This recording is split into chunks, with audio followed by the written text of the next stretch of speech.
What if freedom was announced not by a nation reclaiming its destiny, but by the very power that had defeated it? What if cheers, celebrations, and hope marked not the beginning of independence, but the first step towards silent domination? Welcome to Echoes of History, where the past speaks to the present and where today we uncover one of the most striking paradoxes of the ancient world: the Roman declaration of Greek independence. To ancient audiences, this moment appeared extraordinary. An empire known for conquest stood before the Greek world and promised liberty instead of rule. Crowds erupted with joy, poets praised Roman generosity, and Greek cities believed a long era of foreign domination had finally ended. Yet, history rarely unfolds on the surface alone.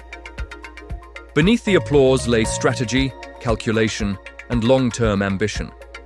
The Roman decision to free Greece was not merely an act of admiration for Greek culture, nor a spontaneous gesture of goodwill. It was a carefully planned political move that reshaped the balance of power in the Mediterranean. To understand this moment, we must step back into a world fractured by rivalry, shaped by war, and driven by the ambitions of empires. This is not simply a story of Greece and Rome. It is a story about how power disguises itself, how freedom can be managed, and how nations fall not only by force, but by division.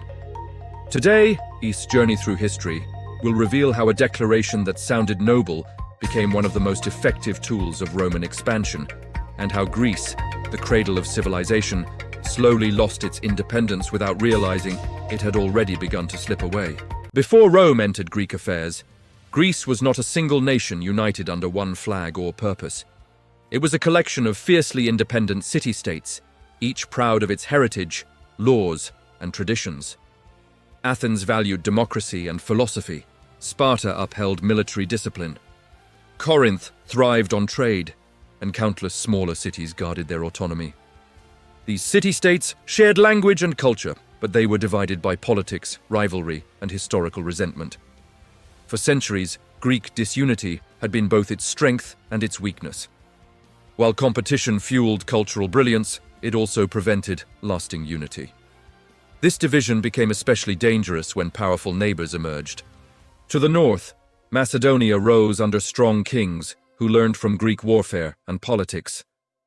Greek cities gradually lost their independence, not because they were weak individually, but because they could not act together.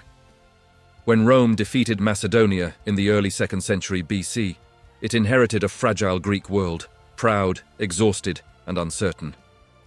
Rome now faced a crucial decision. Annexing Greece outright would bring immediate control, but long-term resistance. Greek culture commanded enormous respect across the Mediterranean, and Roman leaders themselves were educated in Greek philosophy, language, and literature. To conquer Greece directly would mean ruling over a population that saw itself as culturally superior. Moreover, during the war against Macedonia, Rome had carefully presented itself as a liberator, promising freedom to Greek cities in exchange for support. Breaking those promises would have destroyed Roman credibility and driven Greece toward Rome's enemies in the east. Thus, Rome chose a path that appeared generous but was deeply strategic. At the Isthmian Games, a Roman herald announced that Greece was free, ungarrisoned, and self-governing. The reaction was overwhelming. Ancient writers describe crowds shouting, applauding, and even struggling to believe what they had heard. Roman troops withdrew from key fortresses, symbolically releasing Greece from military control. Rome appeared to have achieved something remarkable: victory without occupation, dominance without chains. But freedom, as Rome defined it, was carefully limited. Greek states were free to govern themselves, yet Roman influence quietly shaped their choices. Political disputes increasingly required Roman arbitration, alliances were monitored, and rivalries were allowed to continue rather than be resolved. Rome understood something crucial: unity among Greeks would be dangerous, but division would ensure dependence. While Greece celebrated independence, Rome established itself as the final authority, not through governors, but through diplomacy, pressure, and selective support. As years passed, the reality of Greek freedom became increasingly complicated. Rome did not withdraw from Greek affairs. Instead, it embedded itself within them. Greek leagues and alliances continued to quarrel, often appealing to Rome to settle disputes. Each appeal strengthened Roman authority. Rome rewarded some regions with land and privileges, while isolating others, ensuring no single Greek power could dominate the rest. Trade expanded rapidly, and Roman merchants flooded Greek markets, binding the Greek economy to Roman interests. Politically, Greece remained independent in name, but not in action. Rome positioned itself as protector, mediator, and judge, roles that slowly replaced true sovereignty. The greatest weakness of Greece remained its internal divisions. Instead of forming a united front to protect their freedom, Greek states resumed old rivalries, believing Rome would always remain a neutral arbiter. This was a fatal miscalculation. Rome was patient. It allowed tensions to grow, conflicts to escalate, and resistance to fragment. When Greek resistance finally hardened, Rome no longer needed to pretend restraint. Intervention followed intervention, each justified as restoring order or protecting allies. Eventually, the mask fell. Military force returned, and Greek cities faced the full power of Rome. The destruction of Corinth marked the definitive end of Greek independence. The city was sacked, its population enslaved, and its wealth carried to Rome. Greece was transformed from a free ally into a Roman province. The irony was complete.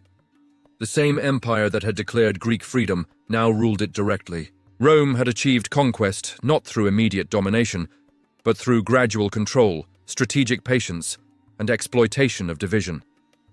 Greece did not lose its independence in a single battle. It surrendered it piece by piece, often willingly, believing Roman protection was safer than unity among themselves. This transformation reshaped the Mediterranean world and provided Rome with a model it would use again and again: rule through influence first, force later. As years passed, the reality of Greek freedom became increasingly complicated. Rome did not withdraw from Greek affairs. Instead, it embedded itself within them. Greek leagues and alliances continued to quarrel, often appealing to Rome to settle disputes. Each appeal strengthened Roman authority. Rome rewarded some regions with land and privileges, while isolating others, ensuring no single Greek power could dominate the rest. Trade expanded rapidly, and Roman merchants flooded Greek markets, binding the Greek economy to Roman interests. Politically, Greece remained independent in name, but not in action. Rome positioned itself as protector, mediator, and judge, roles that slowly replaced true sovereignty. The greatest weakness of Greece remained its internal divisions. Instead of forming a united front to protect their freedom, Greek states resumed old rivalries, believing Rome would always remain a neutral arbiter. This was a fatal miscalculation. Rome was patient. It allowed tensions to grow, conflicts to escalate, and resistance to fragment. When Greek resistance finally hardened, Rome no longer needed to pretend restraint. Intervention followed intervention, each justified as restoring order or protecting allies. Eventually, the mask fell. Military force returned, and Greek cities faced the full power of Rome. The destruction of Corinth marked the definitive end of Greek independence. The city was sacked, its population enslaved, and its wealth carried to Rome. Greece was transformed from a free ally into a Roman province. The irony was complete. The same empire that had declared Greek freedom now ruled it directly. Rome had achieved conquest not through immediate domination, but through gradual control, strategic patience, and exploitation of division. Greece did not lose its independence in a single battle. It surrendered it piece by piece, often willingly, believing Roman protection was safer than unity among themselves. This transformation reshaped the Mediterranean world and provided Rome with a model it would use again and again: rule through influence first, force later. The story of Greek independence under Rome is not merely an ancient episode, it is a timeless lesson. Greece fell not because Rome was unstoppable, but because Greece was divided. Freedom declared by an empire is rarely unconditional, and power that claims to protect often seeks to control. Rome's declaration at the Isthmian Games remains one of history's most brilliant political performances, admired for its diplomacy and feared for its consequences. It reminds us that independence requires more than promises. It demands unity, vigilance, and strength. When nations rely on external powers to solve internal problems, they risk trading sovereignty for security.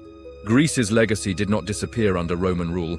Its culture, philosophy, and ideas would shape Rome itself and influence the world for centuries.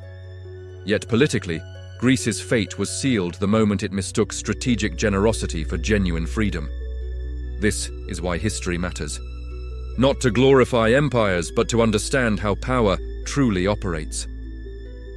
Thank you for watching Echoes of History, where we go beyond events to uncover motives, consequences, and lessons that still echo today.